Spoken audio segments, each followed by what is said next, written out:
내가 대답하되 주님 누구시니까? 주께서 이르시되 나는 내가 박해하는 예수라. 일어나 너의 말을 서라. 내가 내게 나타난 것을 곧 내가 너의 본일과 장차 내가 내게 나타날 일을 너로 정말과 진을 삼으려 함이니. 이스라엘과 이방인들에게서 내가 너를 구원하여 그들에게 보내어 그 눈을 뜨게 하여 어둠에서 빛으로 사탄의 권세에서 하나님께로 돌아오게 하고 죄의 사함과 나를 믿어 거룩하게 된 무리 가운데서 기업을 얻게 하려 하노라. 아그리빠 왕이여, 그러므로 하늘에서 보이신 것을 내가 거스르지 아니하고 먼저 다메섹과 예루살렘에 있는 사람과 유대의 온 땅과 이방인에게까지 회개하고 하나님께로 돌아와서 회개에 합당한 일을 하라 전함으로 유대인들이 성전에서 나를 잡아 죽이고자 하였으나 하나님의 도우심을 받아 내가 오늘까지 서서 높고 낮은 사람 앞에서 증언하는 것을 선지자들과 모세가 반드시 되리라고 말한 것밖에 없습니다. 니다 곧 그리스도가 변을 받으신 것과 죽은 자 가운데서 먼저 다시 살아나사 이스라엘과 이방인에게 빛을 전하시리라 함이니라 하니라. 아멘. 우리가 사도행전 탐독도 했었고, 또 바울이 재판장에서 신앙과 자기 사역과 신앙에 대한 변론을 했던 이야기 참 많이 들었습니다. 오늘 저는 이 본문을 다시 읽고 여러분에게 증거하고자, 또 우리가 서로 마음에 다시 한번 되새기고자 하는 것은 뭐냐면, 그리스도의 증인이 하던 일을 계속하여 끝까지 하였더라, 이것을 배우고자 합니다. 본문을 신학적으로 깊이 주의하지 않았습니다. 그냥 말 뜻을 알아들을 수 있을 정도로 풀어드리겠습니다. 그리고 그 말 뜻을 이해하고 최종적으로 제가 여러분에게 전하고 싶은 것은, 이 일을 사도가 자기가 변론을 하고 있단 말이죠. 너가 무슨 일을 했냐, 어떤 사람이냐 할 때 이렇게 해왔었고 지금도 하고 있다는 겁니다. 이것 때문에 재판정이 서게 됐고, 재판정이 섰어도 이 일을 하고 있다는 겁니다. 곧 바로 그 자세를 배우자는 겁니다. 아시겠죠? 네. 딱 이 주제에 집중을 하고요, 하나님 말씀 듣도록 하겠습니다. 내가 대답하되, 바울이 예수님 만난 이야기입니다. 다메섹 도상에서 예수님 만난 이야기죠. 예수님들 잡아오게 쳐넣으려고 쫓아가는 중에 대낮인데 훨씬, 그러니까 햇빛보다 훨씬 더 밝은 빛에 꼬꾸라졌습니다. 그 빛에 엎드러졌단 말입니다. 일어서지를 못하고. 그때 예수님 만났습니다. 예수님이 사울아 사울아 불렀어요. 이때 바울은 정말 지혜로운 사람이기 때문에 잡다한 질문을 하지 않는다 그랬죠.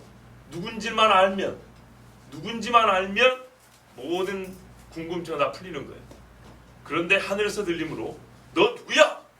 이렇게 묻지 아니하고, 그렇죠, 상대를 봐가면서 해야죠. 주님 누구십니까? 그랬어요.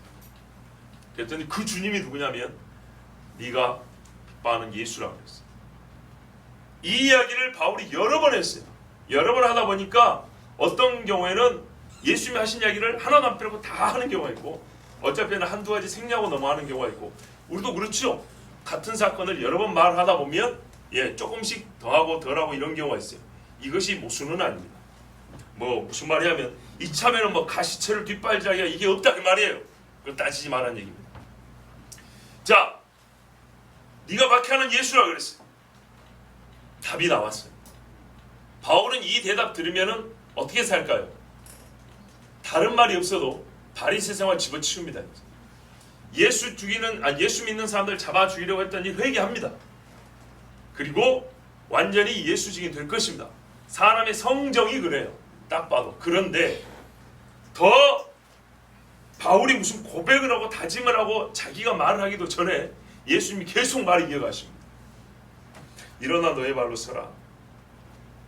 그리고 뒤에 이야기 뭡니까? 16절 후반부에 사무려 함이니, 종과 증인, 일꾼과 증인, 한마디로 쓰겠다 이 말이죠. 한국식으로 말하면 쓰겠다. 사명입니다. 소명하여 사명을 주셨습니다. 부름을 받은 자, 또 하나님께 사명을 받은 자가 어떻게 받아야 정상이죠? 자세, 우리 몸의 자세 어떻게 해야 됩니까? 무릎을 꿇어야 되죠. 전명 이래야 되죠. 근데 꼭 그런 것만 아니에요. 여호사밧 왕은 히스기야는 성전에서 엎드려 기도했고, 다윗도 엎드려 기도했지만 여호사밧은 서서 기도했어요. 아시겠죠? 어떤 종들은 두려워 떨면서 이렇게 하나님 앞에 사명받은 사람도 있지만 어떤 사람은 서서 받았어요. 그런데 가만 보면 서서 받는 것이 건방진 태도는 아니에요. 상황에 따라. 아시겠습니까? 이렇게 한번 그냥 쉽게 얘기해 볼까요? 평상시 서서 살던 사람은 무릎 꿇고 받은 것이 더욱 보암직하고, 꿇어있던 사람은 서서, 무슨 말인가, 그 자체가 이게 변화를 주는 거거든요. 예, 내가 이 앉고 일어섬의 변화만큼 당신에게 큰 변화의 속을 보이겠다, 드리겠다는 얘기입니다. 그래서 무릎 꿇다가 받으라 하니까 다 섰어. 이것도 절대 교만하거나 경홀히 여기는 그런 태도가 아닙니다. 하나님 앞에 뭡니까? 주의 엄위하심을 받드는 그런 태도입니다. 그리고 주님이 일어서라 했습니다. 자, 일어섰습니다. 그랬더니 예수님이 뭐라 그러십니까? 사도로 임명하신 거죠. 그렇죠. 낮에 보면 바울이 사도라 그러지 않습니까? 이날 사도로 임명받은 건데, 그때 예수님이 하신 말씀이, 내가 너에게 나타난 것은, 우리 번역은 아주 간단하게 되어 있는데, 이 나타난 것은이 무슨 말입니까? 목적이죠. 이유와 목적. 내가 이 목적을 위하여 너에게 나타났으니 곧 네가 나를 본 일과 장차 내가 너에게 나타날 일에 너로 종과 증인을 삼으려 합니다. 그랬어요. 야, 두 가지네요. 네가 나를 본 일, 지금 본 일이죠. 지금 예수님 보고 있죠. 그래서 바울이 계속 이야기하는 거예요. 시킨 대로. 얼마나 순수한 사람인가 봐보세요. 가는 데마다 내가 다메섹에서 이야기합니다. 성경 하나도 안 어렵죠. 그 다음에 장차 내가 너에게 나타날 일, 이 부분은 조금 어렵습니다.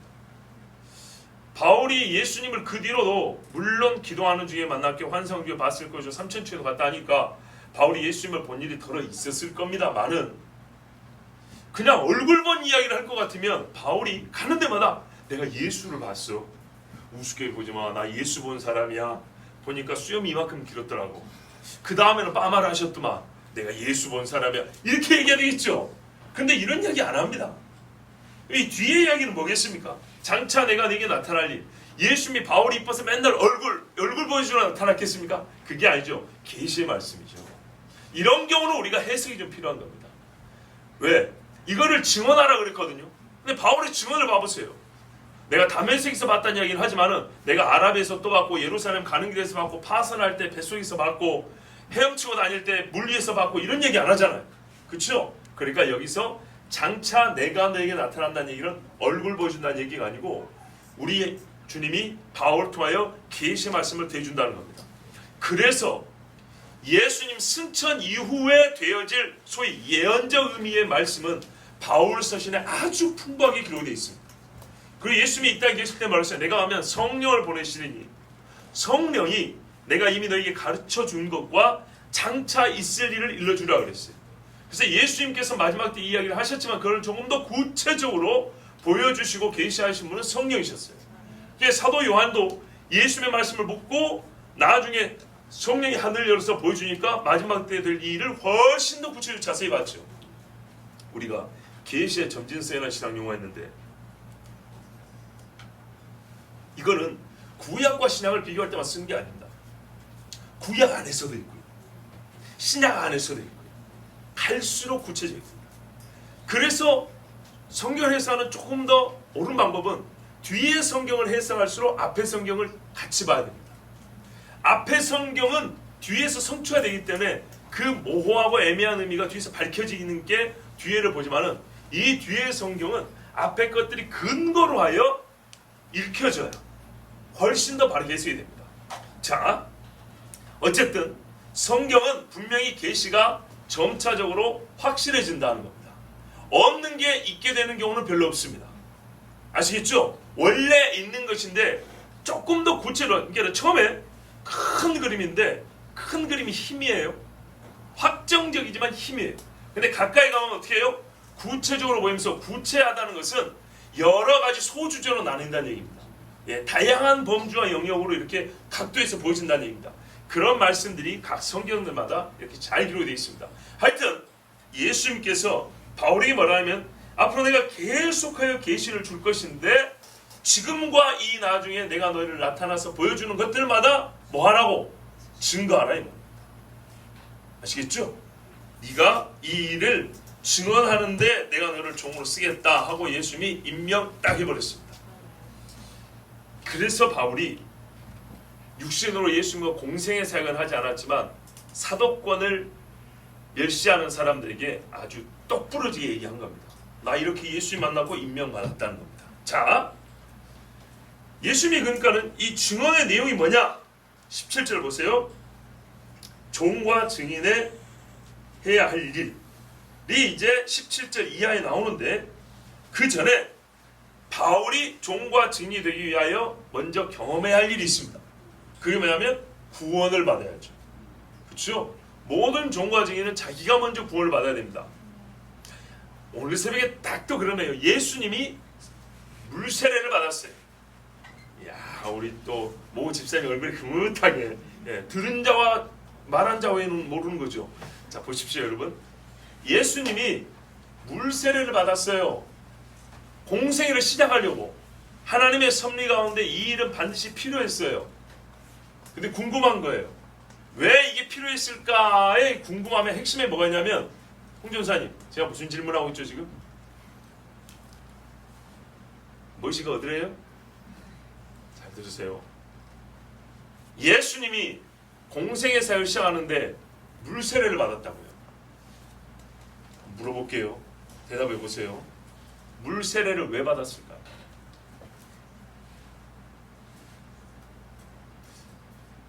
요한이 안 줄라 그랬죠. 근데 예수님이 우리가 이렇게 하여 모든 의를 이루는 것이 합당하다고 그랬어요. 왜 예수님이 물세례를 받아야 모든 의가 이루어지죠? 이게 핵심입니다. 근데 이게 왜 어렵냐? 여러분, 물세례가 뭐죠? 죄사함을 주는 회개에 이르는 세례라고 했어요. 왜 예수님이 죄사함에 이르는 회개의 세례를 받아야 되죠? 죄인입니까? 이게 보통 어려운 문제 아닙니다. 예수님은 죄사함이 필요한 분이 아니에요. 죄사함이 필요한 분이 아닌데 그 세례의 정체가 뭐냐면 죄사함을 주는 회개의 세례라고 되어 있다. 근데 그 세례를 예수님이 받은 거예요. 아시겠죠? 특별판으로 예수님용 세례 따로 남겨놓고 예수님만 다른 의미에서 다른 의미로 준 게 아니라 예수님이 똑같이 세례 안에 세례를 받은 거라고요. 본인 스스로 물에 들어갔다 나올 때 같으면은 요한이 그렇게까지 막 이렇게 황공할 필요가 없어요. 근데 요한의 손에 이끌려 예수님이 앉았다 일어났다 한다고요, 물속에. 근데 그 의미가 죄사함에 이른 회개의 세례래요. 그래서 수많은 죄인들이 몰려들었어요. 왜요? 그래서 생전 못 들으면 회개하라 소리 하니까 살 사람은 그 소리 듣고 오는 거예요. 아닌 사람은 그 소리 듣고 죽이려고 그러고. 근데 예수님이 저 갈릴리에서 내려왔어요. 성경을 보세요. 유대와 예루살렘 사람 중심으로 세례를 받았어요. 저 갈릴리 사람들 거의 안 왔어요. 근데 예수님이 일부러 하나님이 정한 때가 되자 내려왔다고. 왜 그러냐? 예수님이 말이죠, 의인이시죠. 죄가 없죠. 그러나 이 땅에 있는 죄인들의 눈에는 예수님도 죄인이에요. 자기들보다 못한 사람이라고. 자기들보다 못한 말 그대로 나사렛 촌놈이 어느 날부터 메시아랍니다. 문제는 이겁니다. 하나님 수준의 이해를 갖고 있지 않냐고, 천사 수준의 이해를 갖고 있지 않고 눈이 감기고 귀가 덮인 죄인들에게 예수님이 누군지를 가르쳐줘야 되는데, 보라 세상 죄를 제거하는 하나님의 어린 양이라고 요한이 이렇게 지시를 해주는데, 세상 죄를 제거하려면 최소 요건이 뭔지 아십니까? 희생제물의 최소 요건이 뭐죠? 흠결이 없어야죠. 예수님이 흠결이 없다는 표가 있어요. 죄가 있어서가 아니라. 주여, 예수님이 가버나움에 왔더니 성전세를 받아요. 안 내도 되는데 내라 그래서 냈어요. 왜 안 내도 되냐? 내 아버지 집에 아들이 세금 내러 가는데 어디 있냐? 그죠? 아버지 집 가는데 아들이 무슨 세금을 내요? 그러나 저들이 실족하지 않게 하여 낸다 이랬어요. 무슨 말씀이 하시겠죠? 그래서 예수님이 성전세를 낸 것처럼 이 연약한 사람들에게 예수님이 누군가를 가르쳐주기 위해서 지금 당장 십자가에 죽지는 않는단 말이죠. 공생사를 시작하면서 중보자 됨의 최소 요건을 보여주시고 갖추시기 위하여 죄의 사함을 얻게 하는 죄 씻음의 세례를 받은 거예요. 그러고 시작했어요. 왜요? 아무것도 모르는 무지랭이들에게 자기를 나타내 보여야 되기 때문에. 근데 이 일이 얼마나 기뻤냐? 무슨 말이에요? 죄 없는 분이 죄 있는 육신의 모양을 입었기 때문에 죄 있는 육신의 모양 그 한계 안에서 철저하게 순종함으로 하나님께 복종하는 것이 얼마나 기뻤는지 하나님이 하늘을 갈라줘 버렸어요. 그리고 그 다음에 일어난 일 궁금하면 말씀 보세요. 새벽에 나오시고 자, 온 자와 안 온 자는 차이가 있어야 됩니다. 더 이상은 불가능합니다. 자, 보십시오. 그런 것처럼 사도가 되기 위하고 하나님의 말씀을 증거하는 증인이 되기 위해서는 뭐가 있어야 되냐? 반드시 예수 만난 체험이 있어야 됩니다. 묻습니다. 미국에 예수 모르는 신학자들이 있습니까? 없습니까? 많습니까? 적습니까? 많습니다. 예수를 만나지 못하고 사람들에게 구원론을 쓰는 사람이 있습니다. 종교개혁 역사를 쓰는 사람들이 있습니다. 하나님 앞에 기도하지 않고 기도를 하면서 1시간 특강을 하는 사람이 있습니다. 내려 중국에서 봤시오. 4년 전에 제가 여러분에게 그때 말씀드렸어요. 이만쯤에 4년 전 6월 달인가 7월 초인가 그때 중국 갔다 와. 이민희 씨님 기억나죠? 네, 핸드폰 놓고 와가지고 차로 이렇게 다시 갔다. 그때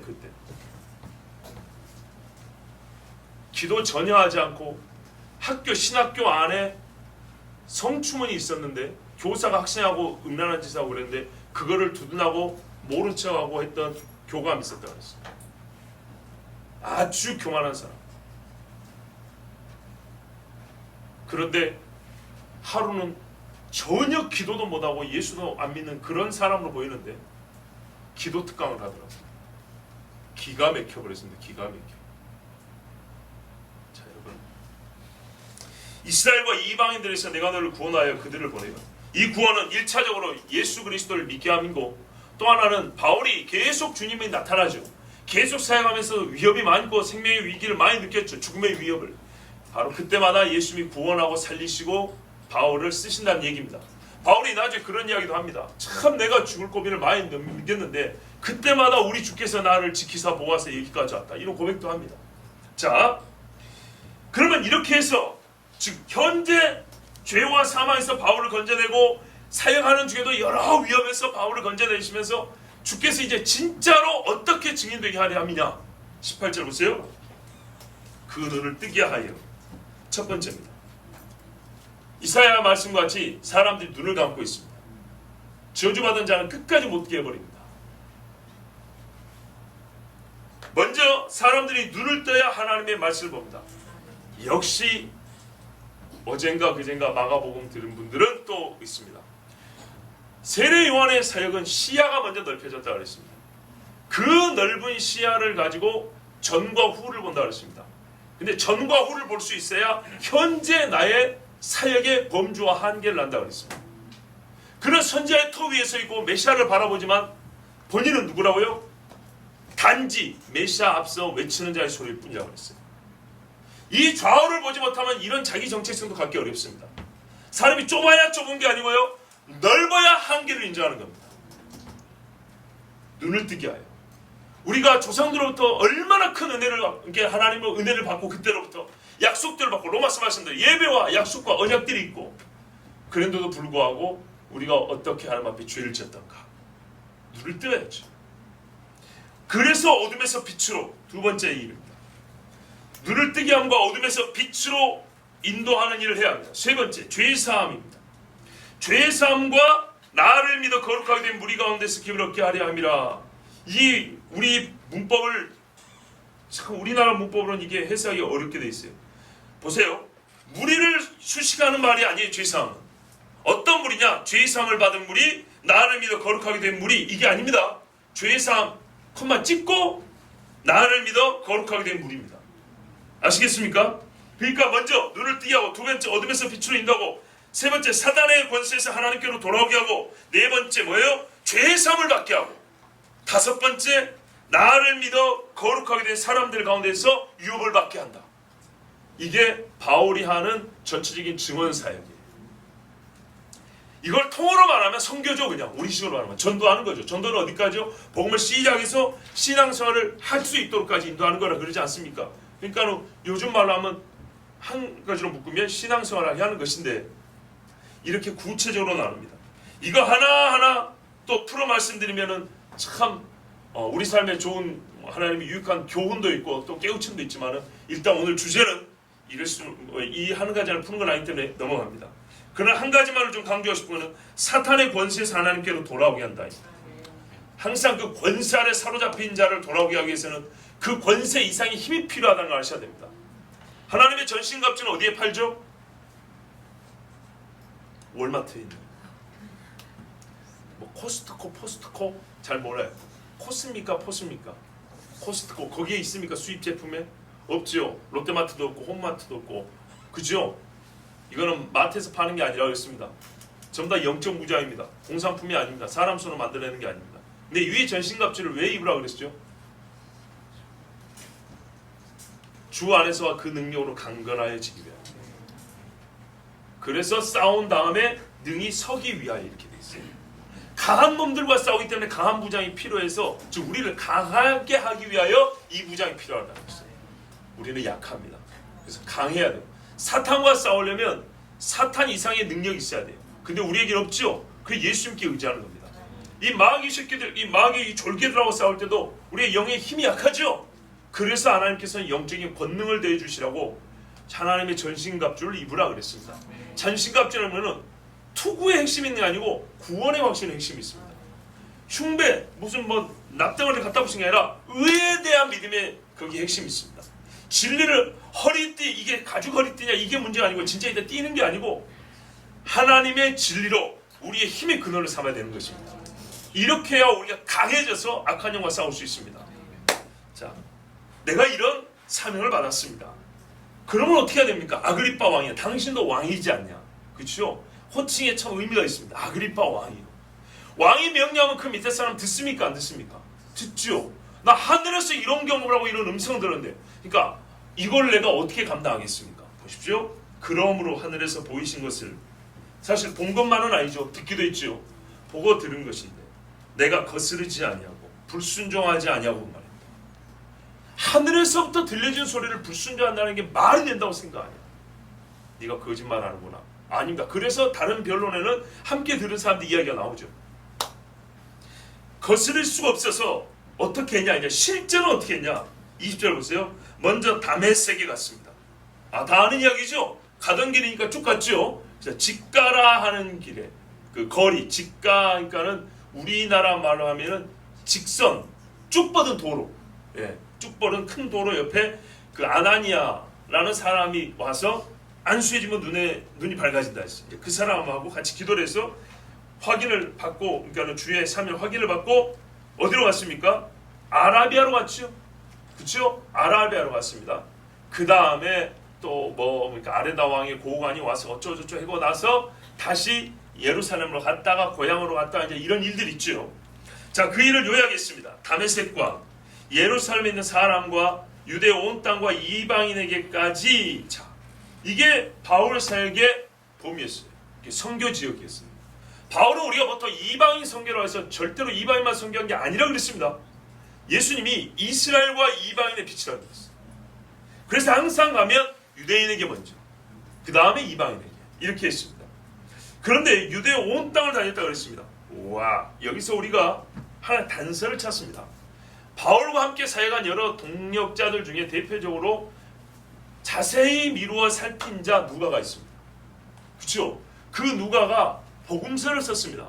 복음서를 쓰기 위해서는 누가가 누구를 만나야 되냐면 사도들을 만나야 합니다. 사도들과 예수님을 직접 만난 사람들을 만나야 합니다. 그 사람들이 전부 다 예루살렘에 몰려 살지는 않겠죠. 그렇죠? 예수님이 걸으셨던 갈릴리도 한번 가봐야 되고 가버나움도 가봐야 되고 요단 동편을 한번 걸어봐야 되고 그랬겠죠. 누가는 성품상 또 그런 사람이에요. 그랬다면 누가와 함께 바울이 예루살렘이나 유대 땅에 왔을 때 그 머무는 기간 동안에 누가가 이리저리 다니면서 물어보고 찾아봤을 가능성도 있죠. 여기도 보면 유대 온 땅이라고 분명히 기록되어 있어요. 자, 이렇게 다니면서 뭐라고 외쳤냐? 회개하고 하나님께로 돌아와서 회개에 합당한 일을 하라 그랬습니다. 자, 여러분, 바울이 복음을 얼마나 깊고 다채롭게 증가했는지 우리 중에 모르는 사람 없습니다. 그렇죠? 구약의 예언과 성취 구조 속에서 또 장래에 있을 심판과 새 창조의 그 무서움 앤드 소망 가운데서 하나님의 말씀을 얼마나 놀랍게 증거했는지요. 대단한 사람입니다. 그런데 오늘 바울이 자기가 설교한 내용의 요약을 지금 하고 있는데 너무 간단하게 요약을 했어요. 그리고 의외의 말로 요약을 했어요. 회개하고 하나님께로 돌아와서 회개에 합당한 일을 하라. 이렇게 본인의 증언 사역을 요약을 했어요. 바울이나 동역자들이 가끔 바울 설교를 요약하는 경우가 있어요. 사실은 전체 전문을 씌우면 좋은데 다 못하고 일부 싣고 생략한 다음에 끝에 와서 그러니까 결론이 이런 말이었다 이렇게 요약한 경우가 있어요. 대표적으로 어디라고 그랬죠? 사도행전 17장에 아레오바고 설교, 아덴에서 아레오바고 설교하면 처음에 그러잖아요. 와, 길거리 가다 보니까 알지 못하는 신에게 바치는 뭐 절문도 있고 하던데 당신들 와 종교성이 투철해. 그런데 참신을 섬기는 것 같지 않아. 내가 참신을 가르쳐줄게 하면서 헬라 철학자들 약간 조롱조로 이야기를 시작하면서 이제 창조주 하나님을 얘기합니다. 그리고 하나님께서 심판날을 정하여 한 사람을 세우사 곧 그분을 믿어야 이 심판날에서 우리가 전집을 받는다. 이렇게 얘기를 합니다. 이게 설교의 서론입니다. 서두. 그리고 중간이 생략되어 있습니다. 워낙에 길어서. 그 다음에 끝에 가서 바울이 죽은 자의 부활과 심판이 있다 하는 예수님의 죽음과 부활을 얘기한 것을 듣고 사람들이 못 믿겠다, 다시 듣겠다, 믿겠다. 이 세 가지로 나뉘더라. 얘는 아직이나 똑같다 그랬죠? 자, 맨 뒤에 어떻게 요약이 되어 있어요? 죽은 자의 부활과 심판 이야기로 되어 있어요. 그러니까는 처음에는 창조 이야기로 시작했지만 쭉 설교가 진행되면서 거기까지 미쳤다는 얘기예요. 이런 식으로 요약 정리가 되어 있습니다. 근데 바울 스스로가 오늘 자기가 한 설교를 그 수많은 설교를 핵심을 뭐라고 요약했냐면 회개하고 하나님께로 돌아와서 회개에 합당한 일을 하라 그랬답니다. 우리 같으면 그냥 부활과 심판으로 요약하면 딱 좋겠는데 예수님 이야기도 없어요. 여기 그리스도 어쩌고 저쩌고 이런 말도 좀 나왔으면 어울릴 것 같은데 그런 말도 없네요. 없다는 게 옳다는 게 아니라 사실 이 안에 다 들어있는 거죠. 오늘 바울이 자기가 한 설교의 요약을 보면은 예전에 들은 이야기예요. 누구한테서 들었습니까? 그렇죠. 세례 요한한테 들었죠. 왜 예수 그리스도의 복음의 시작을 사복음서가 다 세례 요한 이야기를 시작한지 아십니까? 들은 분들한테 물어보세요. 자, 보십시오. 바울은 오늘 회개하고 하나님께로 돌아와 회개에 합당한 일을 하라고 자기가 예수 증언한 일을 요약했는데 쥐어짜고 나니까 딱 세례 요한 설교하고 똑같은 말이 나왔어요. 복잡한 이야기 하지 않습니다. 예수를 증거할 때는 반드시 회개 이야기를 합니다. 베드로가 성령 받을 때 한 첫 설교가 뭡니까? 너희는 극악무도한 죄인이라고 했어요. 왜? 너희 구원자를 죽였기 때문에. 회개부터 하고 시작하자 그랬어요. 주의 성령이 내리기까지 해버렸다. 요엘서가 예언한 대로 이제 마지막 때가 카운트다운 시작 딱 되어버렸어요. 이제부터 시작되어버렸어요. 너희는 도망갈 데가 없어. 뭐 나중 할 여유가 없어. 지금 당장 결정해. 회개하고 믿고 돌아올 거야 아니면 죽을 거야. 둘 중 하나 결정해. 베드로가 이렇게 설교했어. 자, 보십시오. 이렇게 설교하니까 어쨌다는 거면 21절 보세요. 유대인들이 성전에서 나를 잡아 죽이고자 했다. 바울이 회개 한 가지를 설교한 것이 아니고 훨씬 많은 주제와 심오함을 가지고 전한 말씀이 많이 있습니다. 그럼에도 불구하고 좀 구체적으로 말하면 예수 그리스도의 죽으심과 부활, 승천, 재림의 메시지 이거를 말하지 않고 회개로 자기 사역을 요약해 말한 이유가 어디 있습니까? 그것이 바로 이 재판장에선 직접적 이유이기 때문에 이것이 없었으면 다른 말 때문에는 여기까지 안 왔을 수 있었기 때문입니다. 베드로하고 요한이 왜 사로잡혔습니까? 회개 얘기를 안 했으면 잡혔을 것 같습니까? 회개하고 하나님께로 돌아와서 회개에 합당한 일을 하라. 헤롯이 회개를 해야 되는데 그 회개의 내용이 뭐냐면 자기 동생의 부인을 취한 겁니다. 그래서 잡혀서 결국은 죽었습니다. 남의 죄에 간섭하지 않았으면 세례 요한도 일생 편하게 살았을지 모릅니다. 회개에 합당한 일을 하라. 이 말의 말로 유대인의 분노를 자아낸 말이었습니다. 예수를 메시아로 믿지 않았을 뿐 아니라 그를 십자가에 못 박아 죽인 죄를 가장 먼저 겨냥했기 때문입니다. 유대인들에게 회개는요, 가장 먼저 무슨 죄를 지적하냐면 예수 죽인 죄입니다. 이 외침에는 불신과 살인의 죄책이 다 포함되어 있습니다. 그들이 하나님의 백성, 아브라함의 백성이라고 자부하는 모든 자존심을 다 꺾어버리고 그들이 주장하는 말을 부정해버리는 확정적 선언, 회개하라. 그 다음에 뭐가 있죠? 하나님께로 돌아와서. 바로 이겁니다. 유대인들에게 기가 찬 이야기입니다. 제가 사개오 이야기할 때마다 하는 말이 있죠. 뭐라는 거예요? 예수님이 오늘 이 집에 구원이 이르렀어요. 이 사람도 아브라함의 자손이로다. 웃기는 이야기죠. 나 유대인인데 내가 왜 이제서 아브라함의 자손이에요? 왜 이제서 아브라함의 자손이냐고요? 구원이 임했으니까. 유대인이 다 유대인이 아니요, 이스라엘 다 이스라엘이 아니요. 예수를 믿고 구원에 이르는 자가 뭐라 했어요? 기업을 받는다 그랬지 아까. 기업을 받게. 이 기업이 뭡니까? 말하면 유업입니다. 유산입니다. 유산은 뭐죠? 물려받는 겁니다. 그리고 언제 물려받죠? 죽어야 물려받는 겁니다. 아브라함으로부터 내려오는 믿음의 유산인데 이 믿음의 유산이 우리 것이 되기 위해서는 어떻게 해야 되냐면 이 중보자인 죄인을 대신해 죽은 예수님이 죽어야.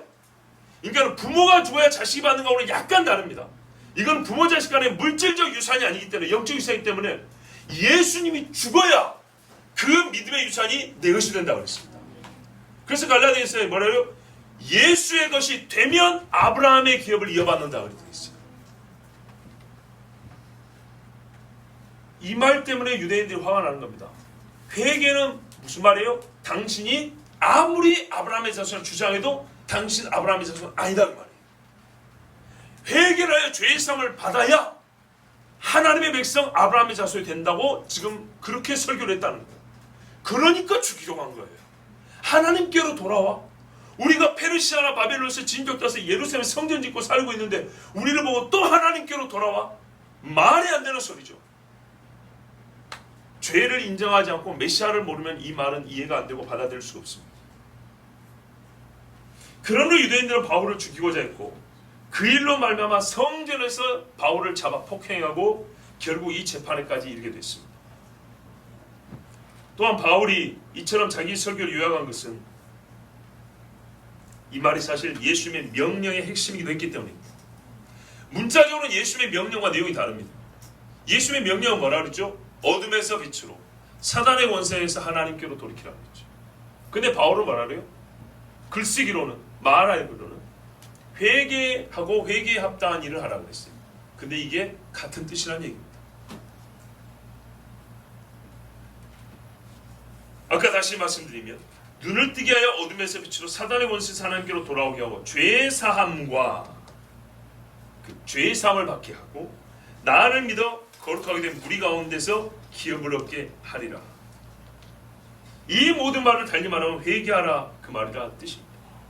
그리고 나 예수를 믿어 거룩하게 된 무리 가운데 있어 기업 아브라함의 유업을 얻게 하라. 그러니까는 짐승의 제사로 스스로 의를 취하며 온갖 더럽고 부자고 가증한 것들을 범한 이 인간들은 짐승의 제사를 했기 때문에 자기들은 깨끗하다고 생각했어요. 그런데 아무 소용이 없고 당신들이 정말로 깨끗함을 받아야 되는데 어떻게 깨끗함을 받을 수 있냐 했더니 예수 그리스도를 본인을 얘기하죠. 예수 그리스도. 그분이 하나님의 어린 양으로서 우리 죄를 씻었다. 근데 당신들이 그분까지 죽였으니 어찌할꼬 회개하라. 그리고 회개에 합당한 일이 뭡니까? 바울처럼 이렇게 변화가 나타나야 되는 겁니다. 그들에게 자기 실체를 들려주었을 때 분노하였고 바울과 그 동역자들이 신자와 사도들 핍박하고 죽였습니다. 그리고 그 전에 똑같이 같은 소리를 했던 예수님과 세례 요한도 죽였습니다. 회개하라, 천국이 가까이 왔느니라. 왜 이렇게 외치죠? 당신들 천국 못 간다. 뭐 하지 않냐면 회개하지 않냐면 천국 못 간다. 세례요한에게 사람들이 왜 나왔다고요? 바로 이 듣기 싫은 소리 때문에 나왔다는 겁니다. 결정적 이유입니다. 회개하라 천국이 가까이 왔다. 이 소리를 세례 요한 이전에 한참 전 선지자들은 얘기했지만 못 들은 게 수백 년입니다. 그런데 내 마음대로 살면 편하고 좋을 것 같은데 그 영혼에 갈증이 있는 사람들, 정말 갈급함이 있는 사람들은 이 소리에 목이 말라서 광야로 왔다는 거예요. 그 예수님이 말하잖아요. 너희가 뭐하러 쓸데없이 광야로 왔냐. 광야에 풀이 있냐 먹을 게 있냐 물이 있냐. 하루 벌어 하루 먹고 사는 사람들이 뭐 뜯어먹을 게 있다고 광야로 왔냐. 세례요한은 떡도 안 나눠줬어요. 옷 소리 긴 사람 보러 갔더냐, 높은 사람 보러 갔더냐, 영광스러운 사람 보러 갔더냐. 어떤 이유도 없다는 겁니다. 딱 하나, 광야에 외친 자의 소리 때문에 왔다는 것입니다. 근데 그 소리가 뭐예요? 뼈를 깎는 소리였어요. 영혼을 빵 쳐버리는 소리였어요. 회개하라, 천국이 가까웠다. 유대인들아, 도끼가 나무 뿌리에 놓였다. 끝이다. 이 소리를 듣고자 광야까지 간 사람들은 살았어요. 요한복음 뒤가 뭐라는지 아십니까? 예수님이 요한 이야기를 할 때 사람들이 요한에게 나와서 세례를 받았던 사람들은 그 말을 듣고 하나님께 영광을 돌렸더라. 예수를 믿었다 이렇게 돼 있어요. 하나님의 의를 알게 됐다고 돼 있어요. 자, 이 사역을 하는데 하나님께서 도우셨습니다. 22절 보십시오. 하나님의 도우심을 받아 내가 오늘까지 서서 높고 낮은 사람 앞에서 증언하는 것은 선지자들과 모세가 반드시 되라고 말한 것밖에 없으니. 자, 이 일이 근데 사실 유대인들이 주장하는 것처럼 불법이 아니고 잘못된 게 아니라 그들도 믿는다고 말하는 선지자와 모세가 뭐라고요? 되리라고 예언한 것을 내가 됐다고 말한 것밖에 없다. 참 이스라엘 사람들이라면 어떻게 나를 잡아 죽이고자 할 수 있겠냐? 왜? 그들이 주장하는 똑같은 얘기를 하는 것인데 친히 선지자의 후손이요 자기들의 선생이 모세라고 하는 사람들이 처단 안 하면 저 사람들 처단한다는 얘기입니다. 그 사람들은 거짓말쟁이였습니다. 그래서 하나님께서 돕지 아니하시면 바울은 이미 죽었을 텐데 지금 여기서 변론할 수 있는 것도 하나님이 도우셨기 때문이다 말하고 있습니다. 곧 그리스도가, 그는 선지자와 모세가 무슨 이야기를 했냐? 곧 그리스도가 고난을 받으실 것과 죽은 자 가운데서 먼저 다시 살아나사 이스라엘과 이방인들에게 빛을 전하시리라 함이니이다 하니라. 이거 글문 아까 자기 설교 요약을 이렇게 하면 됐겠네요. 그러지 않습니까? 보세요. 선지자하고 모세가 한 말을 했다 그러지 않습니까?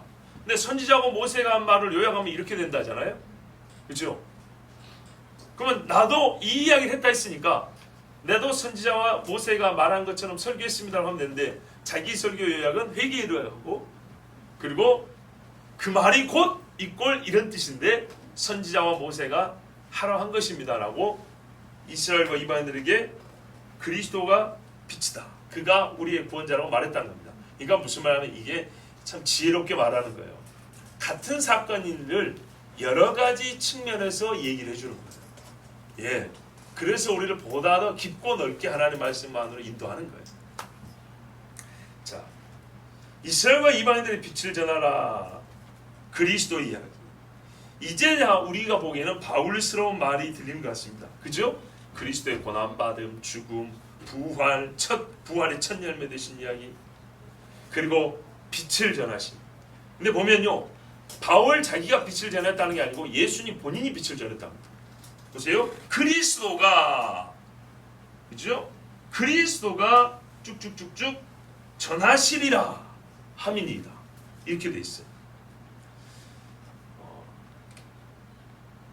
그리스도는 이 일을 함에 있어서 본인이 주체돼서 하시는데 단 육신은 올라가셨기 때문에 영으로 사람들을 육의 도구로 써서 하셨습니다. 바울만 쓴 건 아닌데 바울의 말은 자기만 썼다는 게 아니고 이 일에 나를 쓰셨다는 얘기입니다. 그래서 그리스도가 자기를 증거하는데 내가 예언자들이 말한 그대로 성경에 일치되게 쓰임을 받았습니다 라고 자기 변호를 한 겁니다. 자, 여러분, 이 빛을 전하면은 반드시 전하는 자가 죄의 사함을 먼저 받아야 되고 그리고 죄의 사함을 얻게 하는 회개와 예수 그리스도를 믿음이 중심에 놓여 있다는 것을 아셔야 됩니다. 그러니까 누구든지 복음을 들었을 때는 회개해야 하고 동시에 예수 믿어야 한다. 믿음과 회개가 함께 한다는 것을 꼭 함께 들어야 됩니다. 믿기만 하세요. 좋은 일이 있으리라. 이렇게 가면 안 됩니다. 회개와 믿음은 같은 사건의 양면입니다. 둘 중 하나만 선택하여 취하는 일은 불가능합니다. 그러므로 유대인들은 이 두 가지 모두를 거부하는 자로서 한 가지만 거부해도 서로 싸우게 됩니다. 예수 믿는 사람들끼리 보세요. 어느 한쪽을 취하고 한쪽을 버린 사람들은 분명히 싸웁니다. 그런데 지금 유대인들은 이 두 가지를 다 거부하는 사람들이 있어요. 그러니까 바울을 죽이지 못해 안달인 것이 당연했습니다. 자, 여기까지 우리가 본문을 간단히 살펴봤습니다. 제가 이 본문을 통해서 오늘 여러분에게 전하고자 하는 주제는 뭐라 그랬죠? 이 말씀 안에 여러 주제가 있지만 바울이 오늘 이 설교를 지금 이 변론을 똑같이 여러 번 했다는 거예요. 똑같이 여러 번. 그 말은 무슨 말이냐면 변호사를 대동해서 훨씬 더 법정에서 유리한 증언도 할 수 있고 다른 화법을 통해서 사람들을 설득하고 감동시킬 수 있는 방법이 인간적으로 있었을지 모릅니다. 근데 바울은 그러지 않고 본래 예수님이 명하신 것을 직접 전도할 때나 자기가 체포당해서 재판정에 있어서 자기를 변호할 때나 항상 똑같은 말을 했다니. 실제 바울이 복음을 증거할 때도 어느 지역을 가나 같은 이야기를 했을 겁니다. 이게 이 법제의 삶이랑 똑같은 게 아니라 복음을 전할 때는 어느 동네를 가나 회개하고 주의사항을 받으라 소리, 예수 믿으라 소리를 똑같이 전했다 이 말입니다. 그렇게 똑같이 했기 때문에 재판을 2번 하든 3번 하든 내가 이 일을 했다고 똑같이 자기를 변론한다는 얘기입니다. 여기서 우리가 이 태도를 한 가지 배우자는 겁니다. 저는.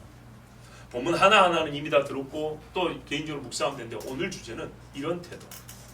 한 번 하늘로부터 부름부심을 받은 일에 대하여 거침없고 변함없이 일관성 있게 처음부터 끝까지 받은 그날부터 죽는 날까지 꾸준하게 하는 것. 이게 예수님의 증인된 태도란 얘기입니다. 예배는 언제부터 언제까지요? 예수 믿는 순간부터 죽을 때까지.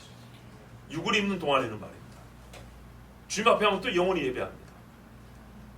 예수쟁이는 말입니다. 처음에도 예배고 마지막에도 예배입니다. 제가 오늘 이 이야기 하려고 하는 겁니다. 다 아는 것이지만 사실 오늘 우리가 6시를 기해서 또 교회 소모임 금지 이게 해제가 됐지 않습니까? 저는 이게 오늘 꼭 해제되지 않았든지 오늘 밤에 모이고 싶었어요. 미리 문자 받으신 분들 알지만은 제가 목요일날 어떤 분과 대화 안 했어요. 내일 금요일은 수요일날 대화할 때인가? 날짜 모르겠어요. 하여튼 며칠 전에 그랬어요. 금요 예배는 교회에서 드려야겠다. 근데 하나님께서 정말 딱 맞춰서 이날 밤에 풀어주셨어요. 왜 그러냐면 새벽도 좋긴 한데 기도하는 시간이 짧아서 안 되겠어요. 기도를 안 하면 약해집니다. 반드시 약해집니다. 그래서 우리가 예배하고 기도하는 일을 꾸준하기 위해서는 최소한 환경을 잘 선택하는 지혜도 필요합니다. 스스로 꾸릴 수 있고 형성할 수 있는 환경이라면 우리가 그것을 할 수 있도록 애를 써야 됩니다. 그래 봤을 때는 새벽을 한 번으로 족하고 밤에 모여서 기도해야 되겠다 생각하는 겁니다. 그리고 다시 한번 이 말씀이 이때 필요하겠구나 생각했는데 그런 것 같습니다. 사도 바울처럼 정말 육신의 위협 속에서 생명의 위협 속에서도 자기가 할 일을 끝까지 감당하는 이 태도가 우리는 이처럼 목을 내놓은 건 아닙니다. 아직. 그렇지만 예배하는 우리의 예배자의 자세가 일관성 있게 꾸준하게 이어져야 한다. 이게 정말로 중요하다는 것을 다시 한번 느끼고 오늘 말씀을 전합니다. 자 여러분, 바울만 이렇게 했던 게 아닙니다. 또 한 사람 예를 하나 들어볼게요. 한 20년 전에 리더십의 표본이었던 대표적인 3사람 중에 한 사람, 요셉, 다니엘, 느헤미야. 이 3인방 중에 한 사람이 느헤미야입니다.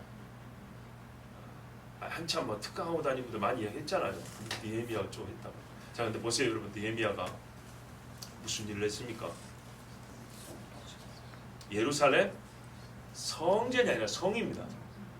성을 다시 수축한 사람입니다. 성벽을 수축하고 그 다음에 성문을 달았습니다. 근데 성문이 하나가 아니에요. 12개가 되죠. 이것들을 하는데 시간이 많이 걸렸어요. 근데 생각보다 빨리 했죠. 근데 문제는 성이 수축이 되면 그냥 큰 집이 하나 세워진 게 아니라 한 나라가 세워지는 기틀이 마련된 것 같은 의미가 좀 달라요. 그래서 그 지역에 살던 늑대 같은 이방인들, 승냥이 같은 이방인들이 있어요. 대표 산발락과 도비아라고 부르는 요 사람들이 있어요. 이 사람들이 느헤미야를 크게 방해합니다. 그냥 방해한 게 아니라 죽이려고 합니다. 그때 느헤미야가 어떻게 했냐? 이게 우리에게 또 다른 통찰입니다. 바울의 이 말씀과 더불었습니다. 그래서 우리 잠깐 또 함께 읽도록 하겠습니다. 느헤미야를 보십시오.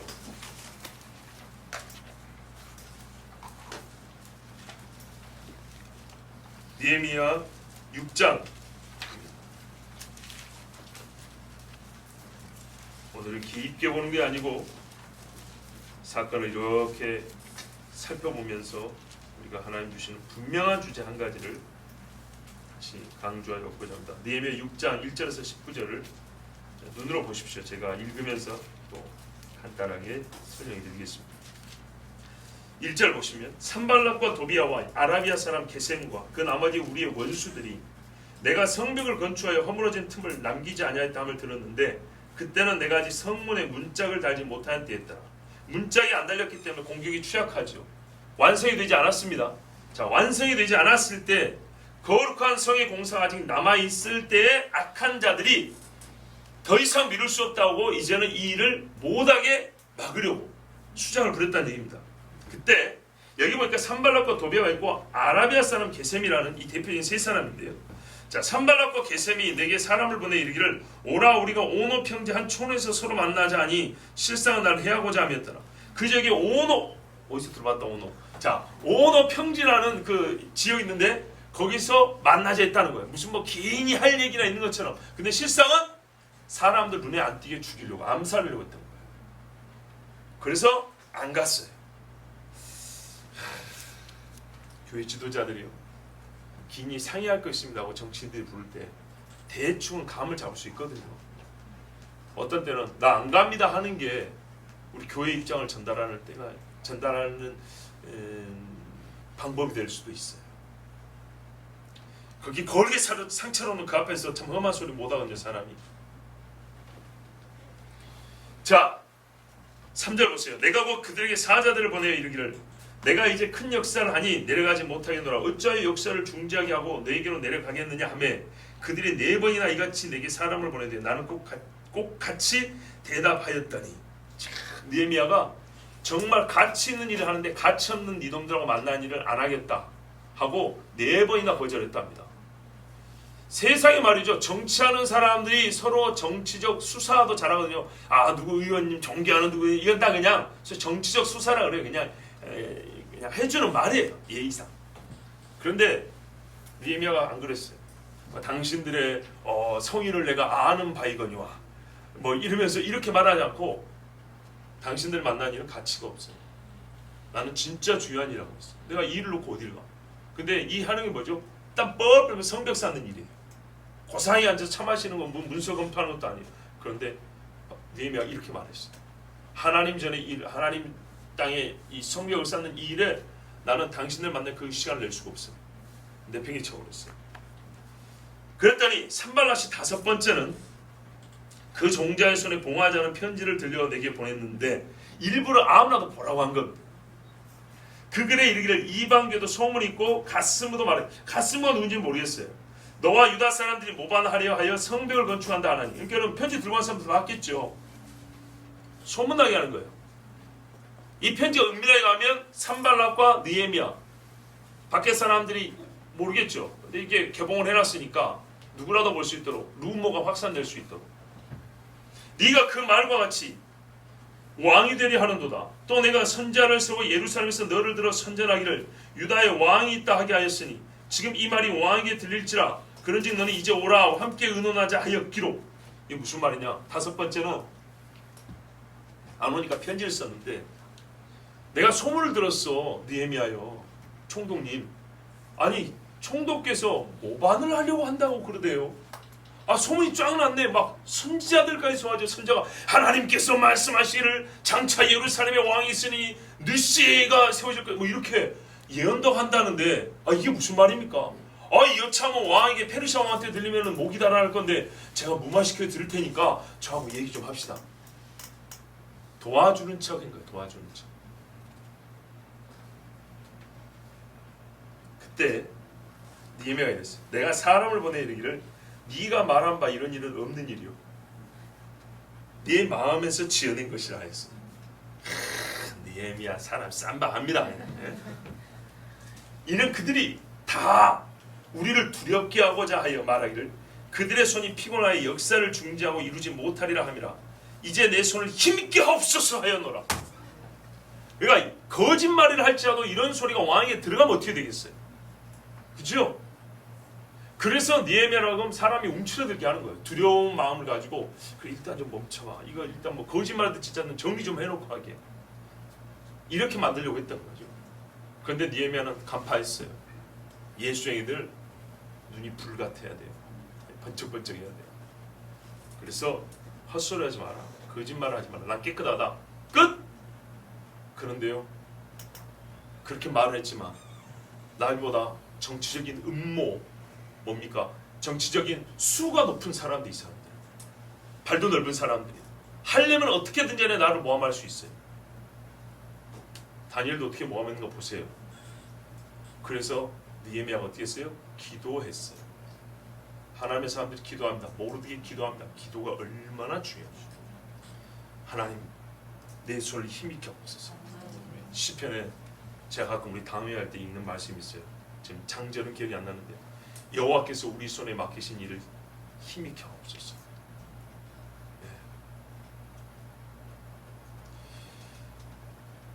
느헤미야를 도와줄 것 같은 말이지만 실상은 느헤미야를 두렵게 하고 일을 못하기로 성벽 건축 못하게 하려고 한 말이었어요.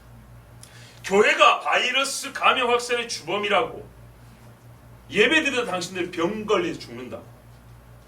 그래서 도와주겠다.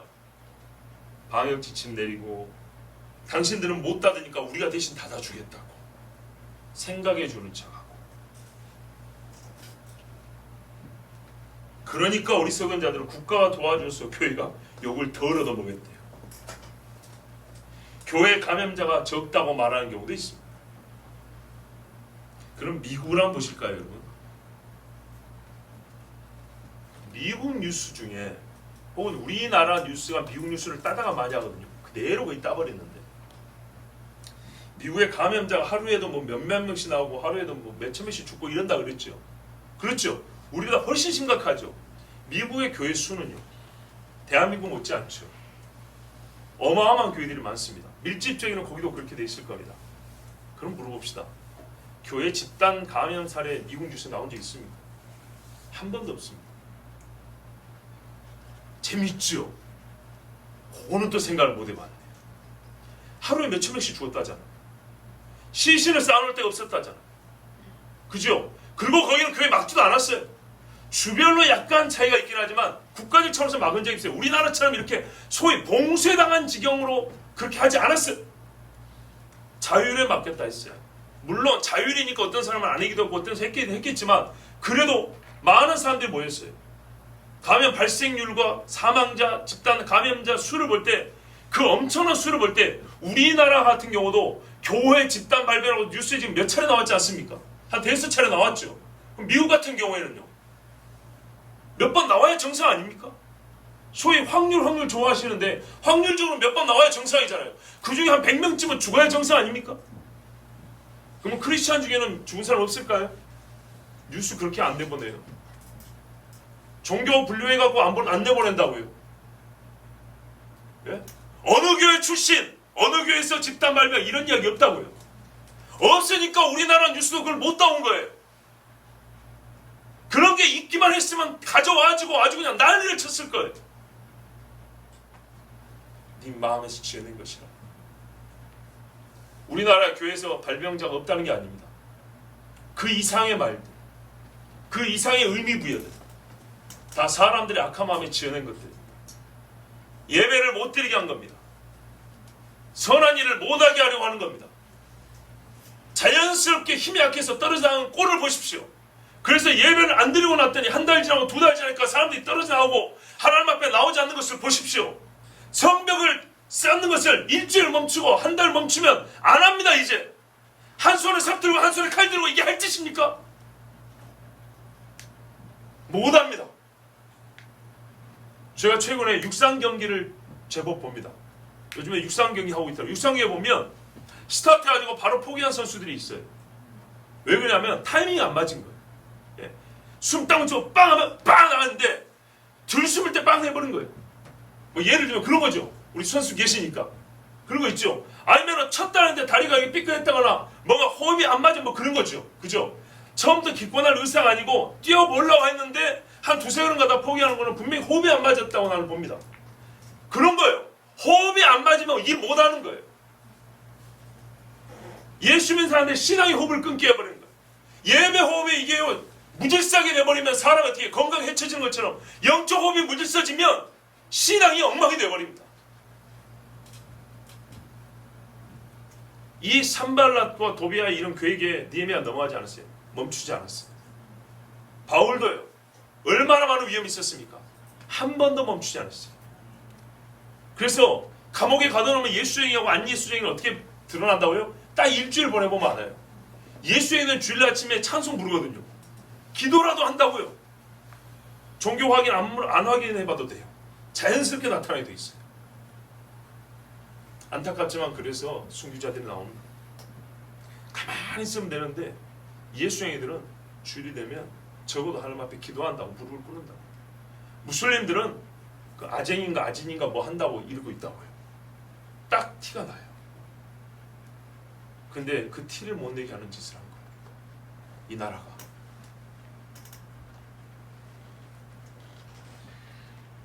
교회 탓을 돌리면 예수쟁이들이 교회를 못 모이게 예배를 못 하겠습니다. 그런데 대외적으로는 교회를 보호하는 조치라. 유럽 국가에 수많은 사람들이 죽었습니다. 물론 유럽에는 교회 자체가 이제 얼마 남아있지 않습니다. 그러나 여러분, 유럽도 그렇게 하고 싶다면 못 했겠습니까? 어느 교회에서. 안 그래도 씨가 말라가는 교회 힘이 없으니까 죽이기 더 쉽잖아. 안 그랬습니까? 영국 같은데 뭐 교회 몇 개나 남아있다고. 훨씬 죽이기 쉬운데도 영국 무슨 교회발 코로나 확진자 그런 말 들어보셨습니까? 있었다면 우리나라 뉴스가 아주 그냥 대서특필한다니까요. 없어요. 없어서 없다는 얘기가 아닙니다. 있더라도 그렇게 중요한 이슈 삼지 않아요. 실제로 우리 많지도 않고. 여러분 300명 500명 다니는 교회 대여섯 명 걸리면 그게 이상합니까? 예? 여러분 속지 마십시오. 느헤미야의 기도를 배우세요. 이제 내 손을 힘있게 하옵소서.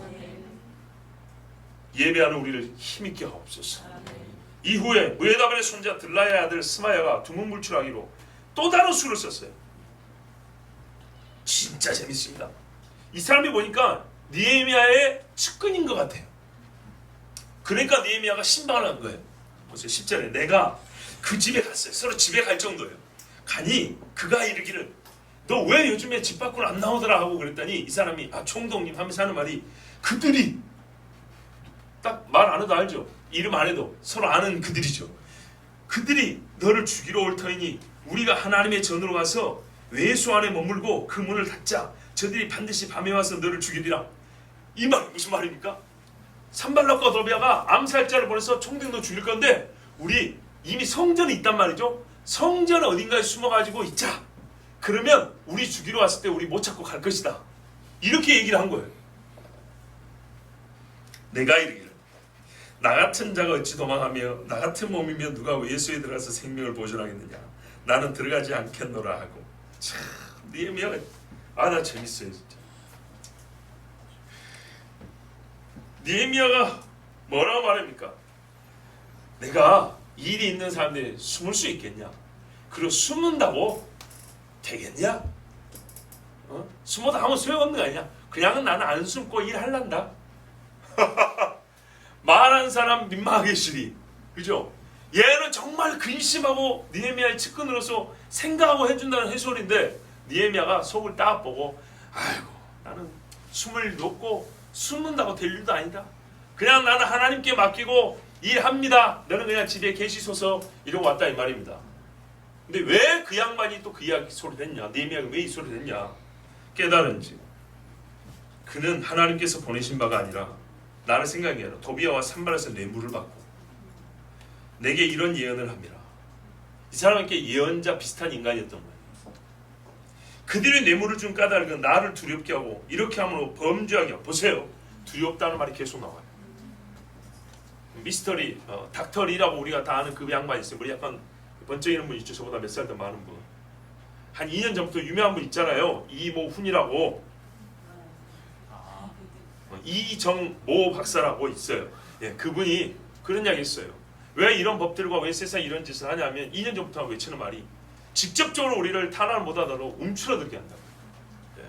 선량한 사람들은 이 마음이 쪼그라들면 두려워서 쉽게 이게 뭐야, 이 예배도 못하고 신앙생활 잘 못하거든요. 이거예요. 두렵게 합니다. 이렇게 함으로 범죄하게 하고. 두려운데 무슨 범죄냐? 하나님 앞에서 해야 할 일을 하지 않죠. 이게 범죄라는 겁니다. 느헤미야는 이렇게 해서 있어요. 사무엘도 기도하지 않는 건 죄라고 그랬어요. 사도들은 복음 증거하지 않는 죄라고 했어요. 느헤미야는 자기 삶에 뭐냐면 왜 왕이 어렵게 휴가받아 와가지고 아니 총독으로 파견받아 왔냐? 성벽사고 났단 말이에요. 성벽이 해난데 불탔다는 소리 듣고 성문이 불탔다는 소리 듣고 나는 출생 자체가 페르시아에서 태어난 사람이에요. 옛날에 다니엘처럼 쫓겨나온 사람이 아니라고요. 아시겠죠? 느헤미야는 예루살렘 처음 와본 사람. 그보다 할머니 세대가 에스더 세대란 말이에요. 그렇게 늦게 페르시아에서 최근에 태어나서 산 사람이 예루살렘 어떻게 생기지도 모르지만 신앙교육을 똑바로 배웠다 그랬죠. 그래서 제가 에스더 모르드게 사건이 중요하다 그랬잖아요. 그 이후 세대라고요. 에스더랑 느헤미야가. 예? 그 에스더 모르드게 세대에 금식하면서 하나님 앞에 구원받은 역사가 있었기 때문에 그 후 세대가 철저하게 하나님을 경외하게 되고 다시 또 돌아오고 성전 짓고 성벽 짓고 이랬단 말이죠. 내가 그것 때문에 왔는데 내가 그 일을 멈춰. 이건 하나님 앞에 범죄함이라고 했어요. 예배를 멈춰. 범죄함이라는 걸 알아야 돼요. 이주아스가 딱 부르지 말합니다. 예배를 멈춘 거는 그냥 세상이 불방하게 아니라 하나님 앞에 범죄한 거예요. 반드시 교회가 죄값을 치릅니다. 악한 말을 지어 나를 비방하려 하였느니라. 느헤미야는 하나님께 범죄하지 않았어요. 세상 사람의 비방을 받았어요. 그리고 기도합니다. 내 하나님이여, 도비아와 산발락과 여선지인 노아디아, 아하, 또 한 사람 나옵니다. 그 남은 선지자들, 곧 나를 두렵게 하고자 한 자들, 산발락과 도비아한테 뇌물을 받고 거짓말한 거짓 선지자들, 미안합니다. 이 새끼들, 이거 독살 새끼들이잖아요. 소행을 기억하옵소서 하였노라. 저도 요즘에 이렇게 기도해요. 옛날보다 제가 좀 기도를 과격하게 합니다. 진짜로 이런 저주 기도를 합니다. 시편에 나온 것처럼 나 그냥 성경대로 그냥 옛날보다 좀 더 과하게 합니다. 때가 때임으로 아니 망하게 하옵소서. 자기들이 쏜 화살이 다시 돌아서 가슴을 뚫니 모가지를 뚫고 나가게 하옵소서. 정말 그렇게 합니다. 자, 봐보세요 여러분. 하나님의 성벽을 짓고자 하는데, 성문을 다시 세우고자 하는데 이방인들은 그렇다 쳐요. 여선지 노아디아, 그 남은 거짓 선지자들, 이놈 새끼들이 전부 다 뇌물 하나 쳐먹고 같은 믿음의 사람, 같은 이스라엘 사람들의 마음을 약하게 했어요. 방송에 나와가지고 오해하지 마세요. 모든 교단장들이 다 그런 거 아니에요. 대형교회 목사 다 그런 거 아니에요. 그런 건 아니지만 본인들이 충분히 해야 되는데 자기들의 정치적 입지, 자기들의 사회적 입지, 뭐 이것저것 계산 다 해보고 말할 때 말하고 뒤로 숨어버리고 남들이 다 끝내놓으면 그때 와서 아 나도 같은 뜻이었다고 이딴 소리 하고 있고 유리한 쪽으로 달라붙고, 이런 사람들, 거짓 선지자들. 교회가 어려울 때마다 이런 사람들이 꼭 나옵니다.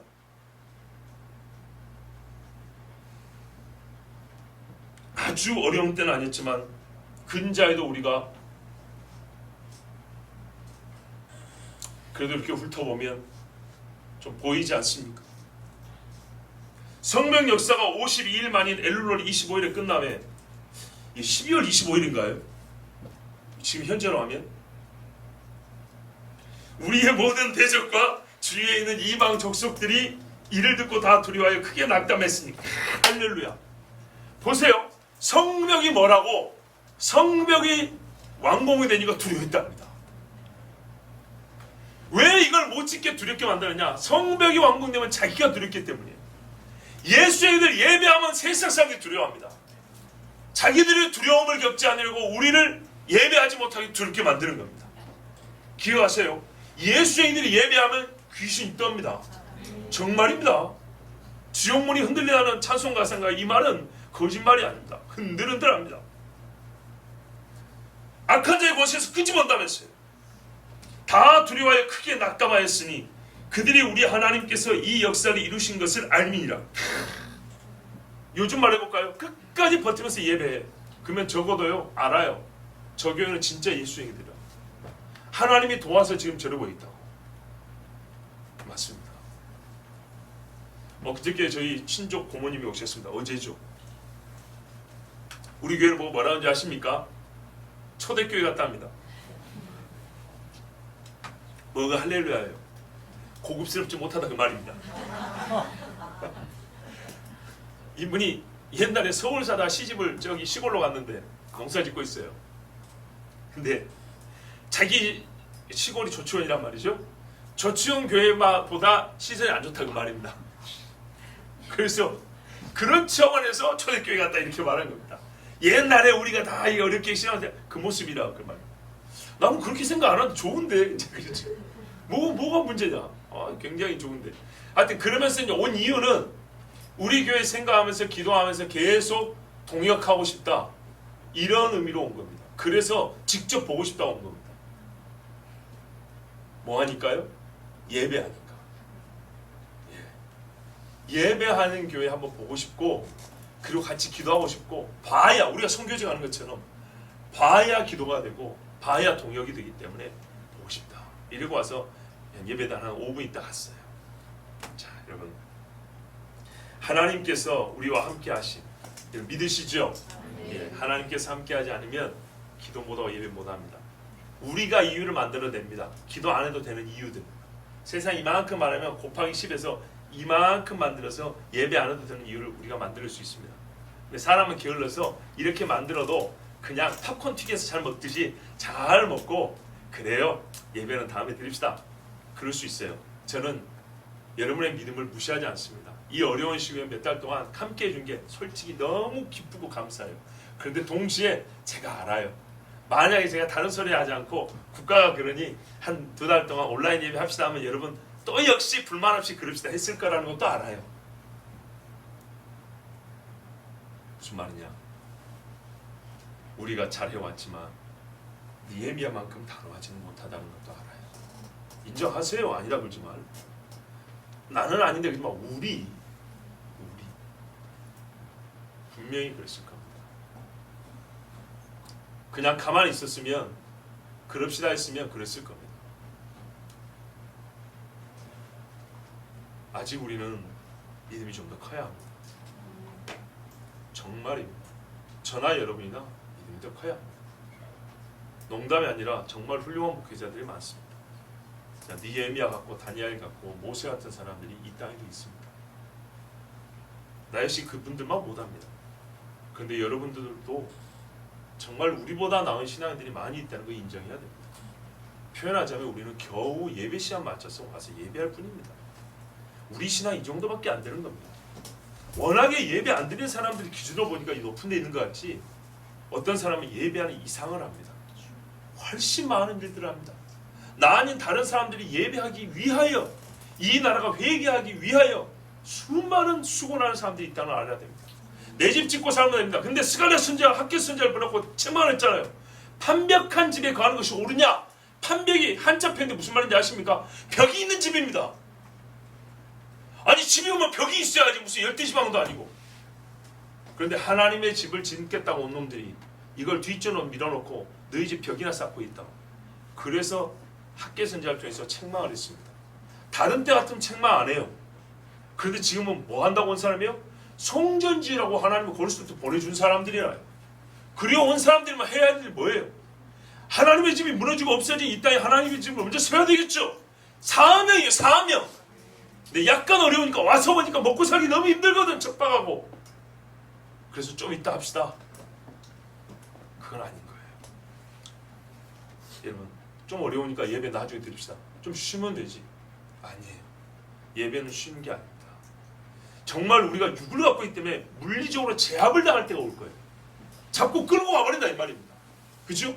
우리가 오고 싶어서 저기를 철문을 이렇게 드릴 뭡니까 그 피스로 다 박아버린다 이 말이죠. 그런 경우에는 우리가 방법이 없죠. 옛날 사람들은 창문 깨고 들어와서 기도했답니다. 근데 남이 볼 때는 못하니까 밤에 몰래 와서 할 수 있을지라도 공적 모임을 할 수가 없게 되는 날이 나중에 옵니다. 지금은 그렇게까지 성경에 피 흘리기까지 수고하지 않는다고. 아직은 그렇지 않다고. 그러면 우리가 할 수 있을 때 최선을 다해서 모여서 예배를 해야 됩니다.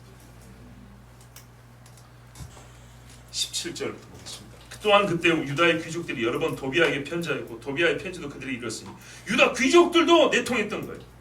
도비아는 아라의 아들 스가냐의 사위가 되었고 아이고 이랬으니까 유대인이라고 통혼한 거예요. 도비아의 아들 여호하난도 베레기야의 아들 무술람의 딸을 아내로 맞이하였으므로 유다에서 그와 동맹한 자가 많음이라. 그래서 이러면 안 되는 겁니다. 왜 가나안에 들어가서 서로 통혼하지 말는지 아시겠죠? 자연스럽게 첩자가 되는 겁니다. 그들이 도비아의 선행을 내 앞에 말하고 또 내 말도 그 얘기잖아. 도비아의 선행이 있어. 도비아의 선행. 성경에다 자기 방꾸미 놈인데 도비아가 내게 편지하여 나를 두렵게 하고자 하였느니라. 그러니까 더 힘을 내어서 이 느헤미야를 두렵게 했다. 계속 나오잖아요. 이 싸움의 핵심은 뭐예요? 두려움이에요. 누가 두려워할 거냐예요. 이기는 자는 두려움을 이기는 거고 진 자는 두려움 속에 매몰되는 거예요. 여러분, 하나님의 역사를 중지시키는 자들이 많습니다. 배도자에 물리고 배도를 부추기는 자들입니다. 거짓말하고 속게 만드는 거짓 선지자들이 있습니다. 신자들을 두렵게 떨게 만드는 사람들이 있습니다. 진짜 사실은 이 사람들이 훨씬 더 악한 놈들입니다. 속지 마십시오. 그러므로 우리는 우리에게 맡겨진 사명을 바울처럼 느헤미야처럼 다해야 합니다. 이론으로 배웠고 실제로 살아야 될 때가 됐습니다. 예수님께서 친히 보여주셨습니다. 겟세마네 동산에서 끝까지 기도하시고 십자가를 지셨습니다. 여러분, 시간이 얼마 없습니다. 아직 빛이 있을 동안에 부지런히 우리의 할 일을 해야 합니다. 요한복음 9장 4절에 때가 아직 낮음에 나를 보내신 이의 일을 우리가 해야 하리라. 밤이 오리니 그때는 아무도 일할 수 없느니라. 예수의 말씀, 나는 그래서 믿어요. 제가 말씀 그대로 믿기 때문에 드리는 말씀이에요. 때가 되면 교회를 못 오는 날이 온다고요. 밤이 오리니 그때는 아무도 일할 수 없느니라. 그때가 온다고요. 그러나 지금은 뭐라고 그랬어요? 주님이 아직 낮음에, 때가 아직 낮음에 나를 보내신 일을 우리가 해야 하리라. 빛이 있을 동안에 일을 한다고 말이에요. 아시겠습니까? 빛이 있을 동안에 하나님의 말씀을 듣고 빛이 있을 동안에 예배당에 모여서 기도하고 빛이 있을 동안에 복음을 전하는 거예요. 일할 수 없는 밤이 속히 오리니 일할 수 있는 때 부지런히 일하는 것이 신자의 도리입니다. 그 중에 제일은 뭐예요? 예배입니다. 예배. 바울처럼 느헤미야처럼 우리가 그들처럼 정말 아주 고생을 다하면서 하는 그런 일은 솔직히 우리가 지금 하지 못하는 주입니다. 언젠가는 우리 중 누군가는 할 수 있을 거라고 봅니다. 그러나 현재로 우리는 그들에게 당한 힘든 일 정도는 우리 겪지 않고 있습니다. 근데 여기서부터 벌써 우리 하는 일을 중단하여 세상이 담대하게 하고 신자들이 두려움에 떨게 된다면 이게 말이 됩니까? 성경에서 두려움에는 형벌이 있다고 그랬어요. 두려워하는 교회들에게 형벌이 있는 것입니다. 그러나 하나님의 말씀을 믿고 우리를 두렵게 하는 자들을 두렵게 하는 것, 예수 믿음으로 예배하고 하나님 앞에 기도해서 하나님의 살아계심을 증거하는 것, 끝까지 바울처럼 느헤미야처럼 우리의 할 일을 다하면 세상이 우리를 두려워할 것이고 세상이 우리를 통해 하나님의 살아계심을 알게 될 것입니다. 여러분, 기도하십시오. 주여, 산발락과 도비아의 저들의 소용을 기억하옵소서. 그들의 행위를 기억하시고 갚아주시옵소서. 우리 손을 강하게 하옵소서. 느헤미야의 기도가 우리의 기도고 사도 바울의 선포가 우리의 선포가 되어야 되겠습니다. 우리 이 시간에 함께 기도합니다. 거룩하신 아버지 하나님께